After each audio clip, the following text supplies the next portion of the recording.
What do you imagine the world to look like in 5-10 years' time? As I mentioned earlier on, you got AI and you got the Apple Vision Pro, and eventually they're going to come out with sunglasses like the ones you're wearing now that have every little thing that you need to see in front of you. So what do you imagine the world to look like? Is it a scary place, or is it a thing of where it's interesting? It's a good question.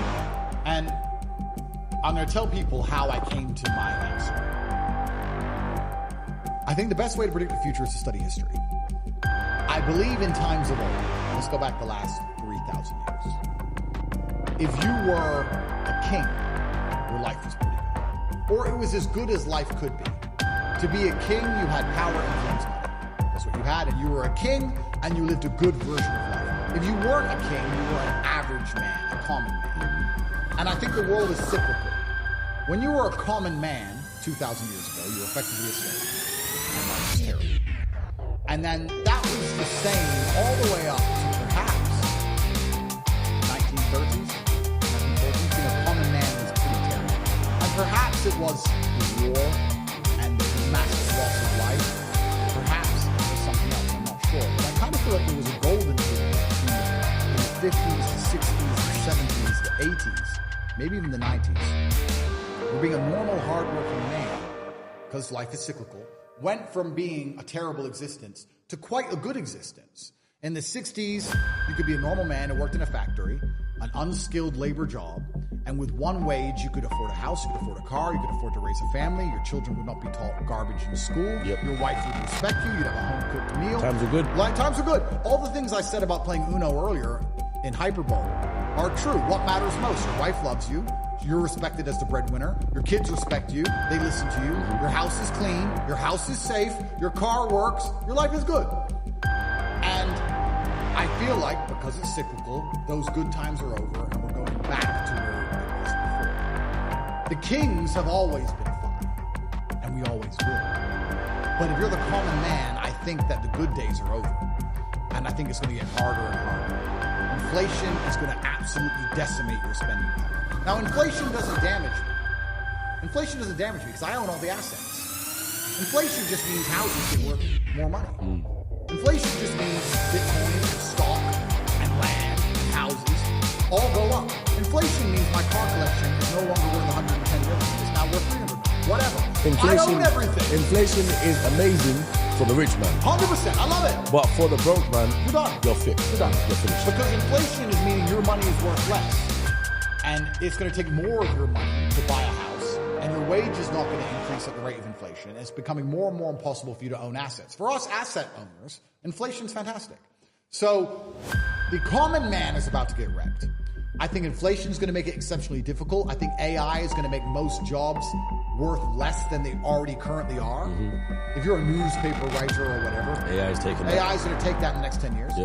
And you're going to, if you still have a job, it's going to be only managing the AI, which means you're going to be paid even less than you're currently paid. I think life is about to become exceptionally difficult for the people in the middle. I think the good times are over. I think it's going to go back to the feudal system of kings and serfs and peasants.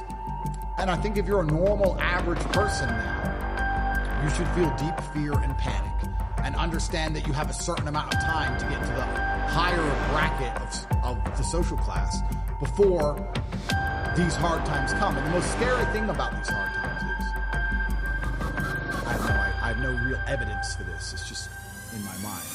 I feel like the gap is going to come and close. In olden times,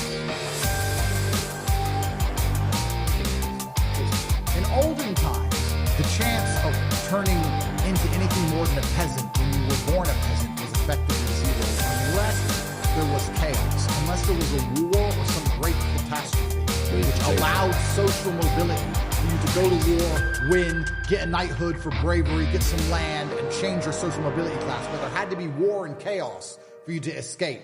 Because without the chaos, it's kind of like a prison break. When all the rules are being adhered to and the prison is operating as it should, you're stuck in your cell. But if there's a prison riot, you have a chance to escape, which means uncertainty and chaos are required for the difference in social mobility.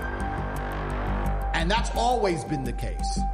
But now I feel like with AI and certain other things, although there's going to be instability in the world, although they're going to continue to lie to us, I feel like the Matrix is going to gain enough control to keep us all in our pods or in our 15-minute cities, or our electric cars will be turned off, or we need to get our bug rations for the week, so that there can't ever be enough true chaos for you to escape. There won't be true social mobility, and I feel like there's going to be a close. The people who are rich now, their bloodlines will be rich for a very long time. The people who are poor now, they don't get rich soon. In the next 10 years or so, you're never going to get rich. The prices of houses are going to continue to go up. Prices of land is going to continue to go up. Inflation is going to continue to happen. The wages will not catch up. It's going to get harder and harder for the average person to ever stand a chance. It's always like now or never. Yeah, it's now or never. Yeah. It's almost impossible right now. How does the average person on an average wage buy a house in London right now? It's almost impossible already. I think in the next 10 years, it's going to become truly impossible, and we can use AI to keep the gap closed. And what's interesting about that is, well, I'm rich.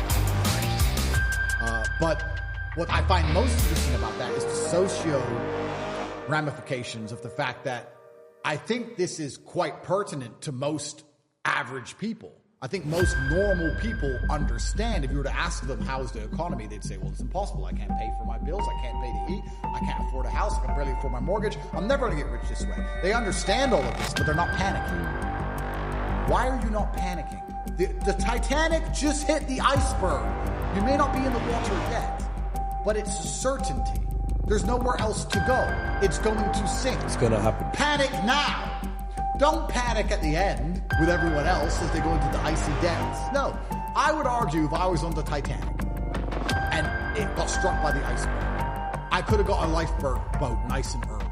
Now, I wouldn't have when children using this as an example. Analogy. No, I know where you're going with it. I could have gone to the top deck when no one else was panicking and said, you know what, I want this. I want to go on a lifeboat. No, I don't feel comfortable on a lifeboat. And the guard probably would have said to me, you don't need to go on a lifeboat. It's no big deal. I said, yeah, but please, just give me the lifeboat, or here's some money, or whatever. I want this one. Give me this. Everyone started panicking at the end. And people are sitting here now going, oh yeah, the economy's bad, but maybe if you vote for this person. Who are you going to vote for that's going to put money in your pocket? Actually come along and say, here's money. Nobody. Still got to pay your council tax. Still a brokey. Nobody cares. No one you vote for is going to change it. It's going to get worse. It's going to continue. And you know the boat is going to sink, and you're not panicking. That's why I kind of catch myself. And one of the things I try very hard not to do is become elitist. Because when you've come from the absolute bottom to the absolute top, and you've done it all off of your own back, and hard work and dedication, and never missing a day, the only shortcut to life is to never miss a day. One, because of compounding interest, and two, because sometimes you get lucky. And you'll never miss a lucky day if you try every day. If you don't try every day, you might miss your lucky day. And that's what people don't understand. If you never miss a day, and you never don't try, and you're always on time, was I late today? No, on time, and you try and improve every aspect of your life, and you're a professional, and you try and make sure that you analyze your decisions, you give yourself feedback, you don't make mistakes, you're not lazy. If you try and you make it to the top, you end up elitist, because you look at the people down below and you're like, well, why didn't you try? I did. Oh, I did too. No, you didn't. That's a lie. Now you're lying to me, and that annoys me. And you catch yourself being very elitist, and this is what's scary about it, because I'm from a region councils, and now I have all this money. But if I meet somebody who's truly broke, I'm not talking about the millions, but if I meet somebody who's broke, I think they're an idiot. And I catch myself going, is that bad? Am I elitist? Or do I sit down now and I just say, no, I started lower than you and beat you. How are you poor? You're lazy. Okay, fair enough. I was going to say, why would you say if they're an idiot if you were once in that position as well? No, I was, but I got out. And I think one of the there's only three reasons you can't get rich in the world today, which is either you're stupid, you're lazy, or you're arrogant. And I find the most common one is lazy and arrogant. It's not stupid. There's nobody at home who is too stupid to become rich. I'm sure anyone watching this podcast right now, if you were to sit down next to me and you would say, do this, do this, do this, do this, do this, you could do it. Of course you could. But you're too lazy to learn how to do it yourself. And you're too arrogant to listen. It's not about being stupid. You're lazy or arrogant. It's one of the two. Those are the two most common factors of people. So when I meet people who have truly failed, and they pretend to me that they didn't want to fail. I know they're one of the three. And it's usually arrogant. Because when I sit and say to them, you could have got out, they don't say, you're right, I could have got out, I didn't try. That shows humility. They don't do that. They say, no, because it's excuse, someone else's fault, the matrix's fault, no self-accountability, oh, you don't know what you're talking about anyway, arrogance. Sounds like feminine mindset to me. Oh yeah, exactly, and then it's deluded. So I catch myself being elitist, and I try very hard not to. I don't consider myself a rich man, I'm a poor man with no money. And what's scary about being elitist is, if I'm from a Luton council and I have a bunch of money now, and I see the common man as a lazy idiot, imagine how the elites see us. And then you start to really go down the rabbit hole when you understand these people who've been in charge of the world for a very long time, who own the banks, who believe they're genetically superior to us because why not? Their families always own the bank. They can be a fat loser, but they just believe something. Why not? It's just what they're going to believe, isn't it? Imagine how they view the common man. You think they give a shit about you, or your family, or your income, or your wages? You think they care about you? Do you think they're going to make life easier for the common man in the next 10 years, as you've just asked? Or are they going to continue to decimate your lifestyle for their own forever profit?